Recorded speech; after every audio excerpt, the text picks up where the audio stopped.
de contratación pública y privada. Mi nombre es Lisbeth Escobar. Mis temas, contratos privados en Colombia y el incumplimiento de la contratación privada. Contratos privados en Colombia. Según el Código Civil, los contratos se clasifican en unilateral, bilateral, gratuito y oneroso, comunicativo y aleatorio, principal y accesorio, real, solemne y contractual. Los encontramos plasmados en el Código Civil a partir del artículo 1496 hasta el artículo 1506. Los contratos se clasifican en contratos civiles, comerciales y laborales. Los contratos civiles es cuando dos partes, sean personas o entidades, consienten obligarse a dar algo a prestar un servicio entre sí. Son nominados cuando poseen un nombre que los identifica y diferencia de los demás. Y son nominados cuando no tienen una designación especial que decir, ahorita por la ley. Contratos comerciales tienen por razón de ser en la compra y bienes de servicios. Los contratos comerciales tienen una mayor libertad, ya que las partes que contratan tienen acuerdos voluntarios y persiguen resultados objetivos. Tienen más libertad para aceptar, ¿no?, las garantías y las ofertas para contratar. Y los contratos laborales son para la contratación de personal o empleado por parte de entidades pequeñas y medianas o grandes. En la contratación laboral hay una libertad, ya que el empleado tiende a aceptar con más facilidad las obligaciones o los ofrecimientos de las empresas, de las entidades. En este contrato las obligaciones es la actividad a realizar por el empleado o la remuneración ofrecida por la empresa. El incumplimiento de los contratos privados trae unas consecuencias. En el artículo 21 del Código Civil, nadie está obligado a causa fortuito, sino cuando ha dado causa contribuyó a él, cuando ha aceptado expresamente esa responsabilidad o cuando el ley se le pone. Las consecuencias del incumplimiento de los contratos pueden ser daños económicos, cuando se deja de percibir una ganancia, cuando hay perjuicios de intereses materiales, cuando se pierden materiales comprados, utilizados, por el cumplimiento de la función a la que se ha contratado. Los perjuicios morales porque se genera desconfianza y se daña la reputación de la persona que incumple.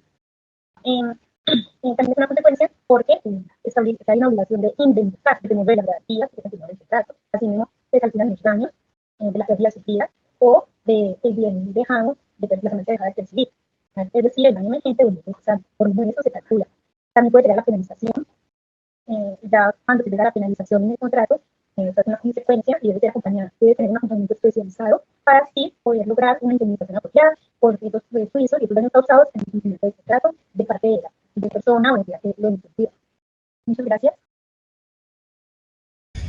Buen día, tutor y compañeros. A continuación voy a explicar la responsabilidad civil, contractual y extracontractual. La responsabilidad civil extracontractual es aquella que no tiene origen en un incumplimiento obligacional, sino en un hecho jurídico, ya sea que provenga de un delito o un ilícito de carácter civil. La responsabilidad contractual, como la resultante de la ejecución defectuosa de una obligación estipulada en un contrato válido. Este tipo de responsabilidad se ubica en un derecho de orden privado, que obra en un campo exclusivo entre las partes del contrato. Buenos días, compañeros y tutora. Voy a explicar la diferencia entre lucro cesante y daño emergente. El daño emergente se refiere a la pérdida o el gasto que se ha producido como consecuencia directa del daño sufrido.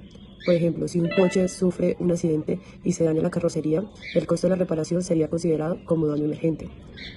El lucro cesante se refiere a la ganancia o beneficio que se ha dejado de obtener como consecuencia del daño sufrido. Por ejemplo, si un trabajador sufre un accidente laboral y no puede trabajar durante un periodo de tiempo determinado, el salario que dejaría de percibir durante ese tiempo sería considerado como lucro cesante.